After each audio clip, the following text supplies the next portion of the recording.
Bonjour les amis et bienvenue sur la chaîne Natacha Chemin de L'énergie. Alors, vidéo d'une petite review. Alors, je ne fais pas souvent des reviews d'oracle, mais celui-là, j'ai voulu vous le présenter afin de vous le faire connaître. Je ne sais pas si vous avez vu cette nouvelle, justement. Donc, c'est une revisite du fameux oracle Béline, l'oracle Béline que j'aime beaucoup. Je remercie tout particulièrement Yoli Lune, puisque c'est elle qui m'en a parlé, et je me suis dépêchée de commander cet oracle. Alors, vous devez déjà le connaître puisque c'est Jean-Patrick de Koning, je ne sais pas comment on prononce, qui a revisité cet oracle avec les illustrations de Mylène Villeneuve. Donc le même créateur et la même illustratrice que pour l'oracle de Lana. Voilà. Donc paru aux éditions DCK. Vous pouvez le commander directement sur internet en tapant édition DCK. Et bien je vous propose de le découvrir ensemble. Alors j'ai déjà défait l'emballage. J'ai pas brassé les cartes, mais on va le faire ensemble. On va les regarder une par une. Et puis on fera une guidance après en 3 ou 5 cartes. Je sais pas, on va voir ce qui se présente. Voir un petit peu les énergies qui sont autour de nous actuellement. Alors, ça a été rebaptisé Mage, Edmond et Béline. Alors, qu'est-ce qu'on nous dit? Les éditions d'ICK vous présentent une version revisitée. Vous avez un petit rappel de l'oracle Béline. Et on vous dit que ce nom, Mage, Edmond et Béline, a été choisi pour rendre hommage à l'auteur qui a créé ce jeu fantastique et à son éditeur originel, puisqu'à l'origine, c'est le Mage Edmond. Alors, c'est une boîte euh, assez sympathique, assez solide quand même, qui s'ouvre. Je vais dire une boîte cloche, mais c'est pas une boîte cloche, ça. Vous avez le petit livret.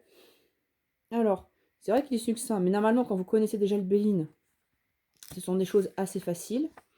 Vous avez un petit rappel sur les influences planétaires, même si on sait que le Soleil et la Lune ne sont pas des planètes, mais sont quand même, ressortent quand même.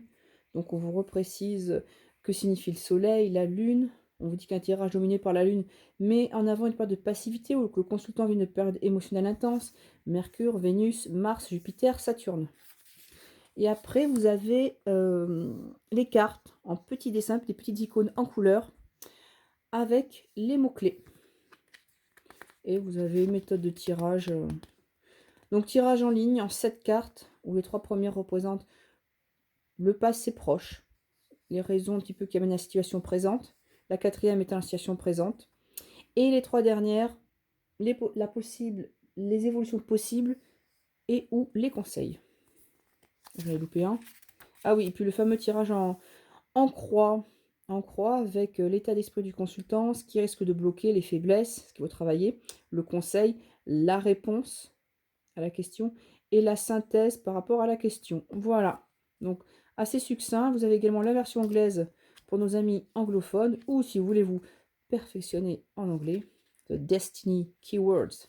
Voilà, donc version anglaise et française parce que Patrick de Koning est canadien, je crois. Donc on va découvrir ensemble ce magnifique oracle. Alors déjà quand je le défais, vous voyez, on a un tas de cartes assez conséquent. Pardon. Alors, ça s'explique pourquoi. Je vais prendre une carte. Je prends la première.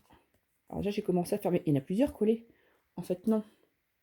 Je vous laisse regarder l'épaisseur. On a facilement 2 à 3 mm d'épaisseur. Ce sont des cartes quand même très épaisses.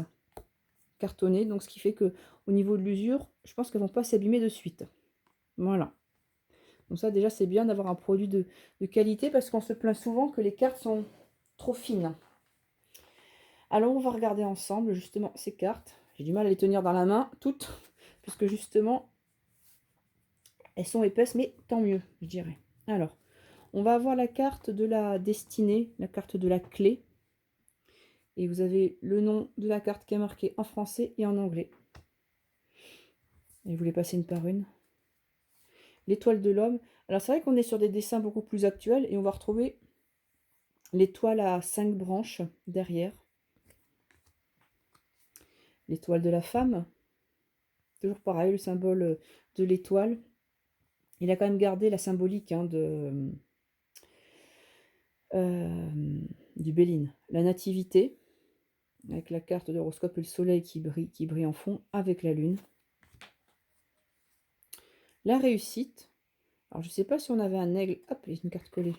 Si on avait un aigle qui était présent ou pas, je ne sais plus. Je confonds peut-être avec le soutien. Donc voilà, on a un aigle qui amène la victoire. On a l'élévation, donc la pyramide, et on n'a pas d'échelle, à la différence de l'original. On a des échafaudages. Donc peut-être pour nous signaler que voilà, ça se construit au fur et à mesure, il faut la construire. Alors que dans le Béline traditionnel, on était plus sur il faut grimper. Donc là, notre élévation, elle se construit au fur et à mesure. Enfin, c'est comme ça que j'interprète en tout cas l'échafaudage présent sur la carte. Vous avez la carte des honneurs. Des honneurs. On ne fait pas une liaison avec le H. Là, on retrouve le sceptre, le double sceptre avec le doigt levé et l'autre. Et puis notre couronne.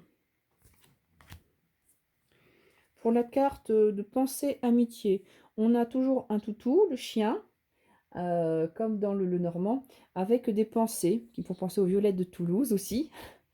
Voilà. Campagne santé. Alors on ne retrouve plus notre arbre gigantesque qu'on avait devant. On retrouve toujours une maison de campagne qui est en plein milieu d'une prairie.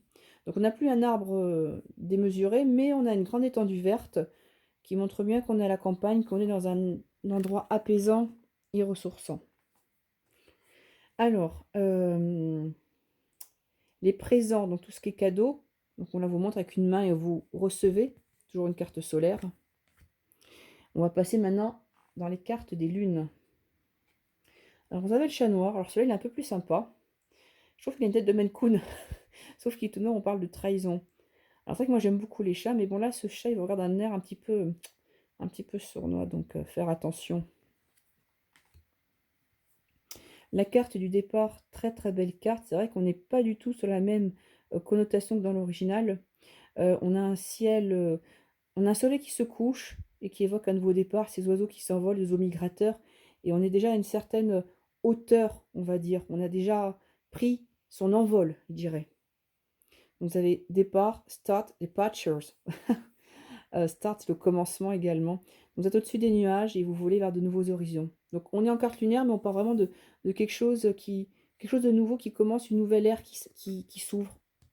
La symbolique là est un peu différente de l'original. C'est comme ça que ça me fait penser. L'inconstance. En l'inconstance, l'original, on avait un gros nuage qui soufflait face à une petite maison. Là, on a la girouette. C'est vrai que la girouette, on va peut-être plus facilement l'interpréter. Voilà, ça tourne dans tous les sens. Quand on dit que quelqu'un il change d'avis comme une girouette, suivre un petit peu le sens du vent, il n'est pas figé sur lui-même. Il n'y a pas de stabilité. La découverte, très belle carte d'une chouette qui étudie apparemment, qui a envie d'apprendre et qui veut voir beaucoup plus loin, qui pointe vers les étoiles.